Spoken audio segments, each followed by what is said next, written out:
guys, how are you today? Awesome. How about you? We're doing good. We're having a heat wave. It might hit whole 30 degrees today. Oh, and we're at 32. Wow. We're in the Fahrenheit. minuses. Yeah, we're in the Yeah, minuses. you guys We're are freezing. different up in Canada. Hmm. Yeah, we're a little milder over here than Tracy. Okay. Yeah, we hit minus 27 degrees Celsius yesterday. So yeah, it was cold. Minus 20 degrees. What do you do? Not much outside, I can tell you. Yeah, not much out there. Obviously, Tracy doesn't get that cold where you are, Tracy G. No, we're at 7 degrees and it was like, oh, I'm a little cold outside. Breaking my heart. Yeah. Yeah, it's so cold. Like the dogs don't even want to go out. You know, they go out and they're like picking up their paws and like they do their business and right back in the house again. It's like, don't leave me out here. So yeah, it's really cool. Yep. Yeah. So ladies, it's good to get back together again. Yes. Yeah, it's been a little bit. Yeah. So what are we going to talk about Again, today? I apologize for being late, slipping the brain. I don't know what happened there, but throws you very off when your brain's not really working. That infamous, people always talk about as you get older, you get that brain fog, that brain. And I don't know if it's, sometimes I'm like, I think I've always had that brain fog, but I think it was more that you thought, oh, I'm just so busy, I forgot about it. Like I'm so busy, that's why I forgot what I was doing. Or if I walked in a room and I'm like, why am I here? It was like, I just got so much on my brain. So I think I've always had brain fog, but never realized it until people talked about it more when I was in menopause. Yeah, well, because it became a real big thing about menopause, right? People started talking about brain fog because, well, the whole baby boom generation was aging. And so things were being discussed way more openly at that point. So really, really fascinating. I did that this morning. I walked into my pantry and I'm looking around going, what am I here for? I'm here for something. What was I doing? I don't remember what I'm here for. I have to actually leave the pantry, go back into the kitchen and go, oh yeah, I needed an onion, and went back into the pantry to get the onion. Yeah, something to trigger what you were doing. Yeah, and that's so funny because like I wouldn't actually say that experience this morning was brain fog. It was, to me, that experience was literally, I do have too much going on in my head at the moment. I'm trying to do too much all at once instead of just focusing in on what needs to be done right now.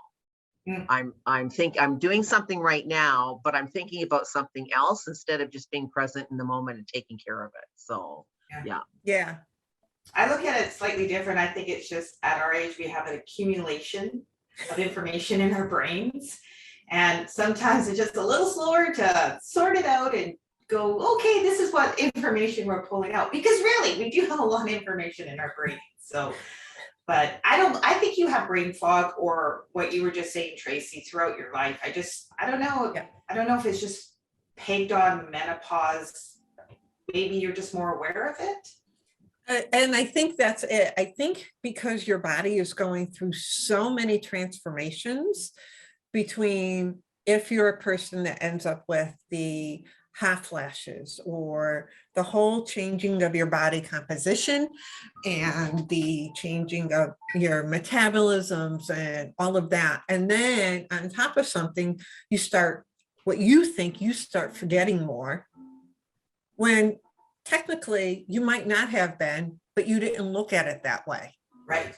Like, I remember when my kids were small, I'd go outside to call them in or to yell at them for something, and I'd have to go through the names before I got to the one I wanted to talk to, And now if you would do it at our age, people would be like, oh, that's the brain fog coming in. Right. And I'm like, okay, but yes and no. Yeah. I don't know. I agree with that. I also think that brain fog is sometimes associated with lack of focus. when you can't focus on a task, like you're trying to do something and you're just kind of, your brain's just not being able to literally focus. It's just kind of all over the place. And I think, again, that happens for everybody throughout their entire life. Yet it's interesting, brain fog has been attached to the menopausal woman. That's, that's where I think we first started hearing that term, brain fog. Oh, you must be in menopause, right? And there's all sorts of things that contribute to that, like diet, exercise, like, all of that can have a contributing factor. Yeah, stress, absolutely. Too much on your plate, Anxiety. yeah. Yeah, for sure. I don't know why. Like, I guess, like you said earlier, it was attached to menopause, and then it has a negative, people feel it's like a negative thing, which it does come off as negative, but it is something that I believe you go through all your whole life. Like, my daughter's in university now, and she was talking about stuff very similar, but she's not going through menopause. Right. Yeah. In her 20s. Yeah. So, it's really interesting, the story we tell ourselves about what brain fog means. When we experience it, it's like, oh, what does this mean? It means I'm getting older. It means I'm becoming, less intelligent. It means I'm losing something. Like, there's all of these stories that get attached to that brain fog, or something's wrong with me, right?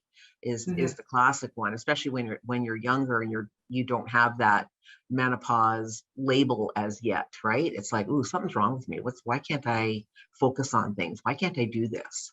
Right. And it's interesting what we do to our brains to either, it's just to basically deal with whatever it is that's going on. And usually in a negative way, right? Like, we have that negative bias going through us anyway. So it's like, it usually automatically goes to, oh, there's got to be something wrong. Right. And any change when you're older is negative. Oh, totally. Right? Like, any change, it's like, this is a change. I'm older. It must not be good. Yeah. I'm breaking down. Here we go. Yeah. It's like, it's the start. Yes, it's the start. My life's over. Everything's done, and I think that's where women especially get into that depression and anxiety aspect of it. And they're all legit feelings. I'm not placating any of those feelings at all. But I think, like Tracy, you were saying before, we get so wrapped up that I'm in brain fog, where there are some life changes you can do to help with that. Like, we talk about the rest, exercise, move your body, proper eating, like people don't understand the effects of processed food and too much sugar and all of that, what it does. No hydration. We don't always drink enough water. Our brain is like 70 something percent of water. Our whole body is like 80% of water, and all of that aspect. And there's other things you could be doing also to help with brain fog, going in and doing puzzles, doing something that activates your brain helps keep your mind alert. I think that's why even the three of us, we like the fact that, I know I do with my starting my own business, keeping my mind active and going and doing different things and learning different stuff that helps keep your brain cells and your brain just expanding. Yeah. And I think it's also really important that whole movement thing, body movement, is recognized in more than just, oh, it's important to exercise. It's like that. I mean, it just seems like in my feed, I just constantly get bombarded with all of this information about moving your body. I mean, the last thing I read was like, scientists are now saying 10 minutes a day, like just do a 10-minute walk a day. And that will help prevent Alzheimer's. It'll help with brain fog. It will help with anxiety. It helps with stress levels. It helps so much. And we discount that. We don't think that it's that important. We also should be moving throughout the course of the day, not just necessarily doing your chunk of exercise in the morning and then going, Right. that's it, now I get to sit for the whole day, right? It's like getting up and moving around and doing things throughout the day as well. So important. And I know it's hard for a lot of us because we're, sitting in front of our computers all day long. We're on Zoom all day long for like hours and hours at a time. Yeah. And there isn't that break, which means that you intentionally have to create that break for yourself to in order to do that. And it's really like self-preservation is the way we should be looking at doing those 10-minute walks, and that it really is the preservation of our minds and our bodies. Yeah. And I think we discount the small things. We go, oh, we've got to go to the gym for an hour and a half in order to make a difference, instead of going, I'm going to drink my water. I'm going to maybe do a little breathing where I take just, big heavy sighs and allow my brain to get a little bit more oxygen. I'm just going to have that water and those movements. And I totally notice it. I look at all the small things that you do daily make a huge difference. Yeah. Absolutely. Absolutely. And even when you feel like you can't remember anything, or I'm going to use the word losing it or whatever, just take a huge piece of paper, like a 8x10, like ledger or whatever, and just start jotting down, write down, sometimes we have too much going on in our brain. Like Tracy, you said before, you went into the pantry to get the onion, and it was because there was just so much going on in your brain, and sometimes we just have to take it and empty the brain, put it all on a piece of paper, in no order, no anything. And so now you have a place where everything is, and you can just go on and do whatever you want to do with that list, understand what's important, what's really clogging your brain, and you just move on. So it's a way you just have to find ways to keep your brain moving forward, like we were talking about, and not think, oh my God, I can't remember anything, because you can, and you have, and you can in the future. It's not because you're in menopause. Yeah. So I have a question for you. Do you guys remember the word daydreaming? Yeah. When you were young, you daydream, you'd sit and look at the clouds, you'd be laying on the grass, look at the clouds, and you'd be zoned out for, 20 minutes, just allowing your brain to do its thing. And I don't think the younger generation even knows that anymore, because they haven't been allowed to daydream. But I think also just allowing your brain just to be, and just let it explore and go wherever those spots go without any intention. At least I find that, whether it's music or just allowing my brain just to be. I totally agree. Yeah. Totally agree. Me too. And you know what? Like nowadays, I think kids are chastised for daydreaming. It's like, what's your problem? You're not focused. You're not doing this, whatever, right? It's like they're not allowed to just kind of drift off and not be present for the moment. I mean, that's what meditation teaches you to do, right? It's like just focus. You just need to like zone out, like chill out. Like not worry about watch the thoughts just pass by. You don't have to, we all think meditation means I have to empty my brain and not think about anything. It's the exact opposite, really.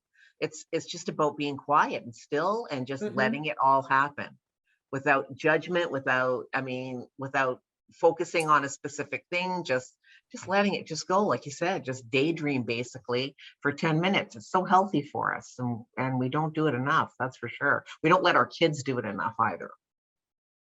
Yeah, they have too much distractions to sit and say, okay, if an adult just shut everything off and just allow people to sit for 10 to 15 minutes, it's amazing what can happen. But then you're labeled, what's it, ADH or something? Yeah. ADHD, ADD, or taught to just relax or just take a moment. So they start getting fidgety, and all of a sudden now they're labeled something else. And it's just like, you have to be taught these things. And we were taught those things because that's what you did. Well, play. Oh, my friends are out. Yes. Okay, then go sit out in the backyard. Yeah, Do Yeah. something. Yeah. absolutely. Yeah. That need to be Absolutely. entertained, eh? It's huge. Yeah. You know, to be constant. And really nowadays, kids, as they're growing up, I mean, we are the bad examples in that we are constantly on our phones, right? Mhm. Constantly looking at stuff. So kids do the same thing, Mhm. right? Yep. Like Right. it's that whole generation of like, we're just so technology absorbed. And that I think also contributes to brain fog. Like I really do. Like I just like we're constantly on screens, whether you're on your phone, your computer at night, you trade in all of these for the big screen. And Yeah. it's like screen after screen after screen. Right. And It your is. brain is just being bombarded with stuff, Yes, whatever that is. yes, yes. Yeah, absolutely. And that, I mean, at the end of the day, that can't be healthy for that to be happening as much as it does.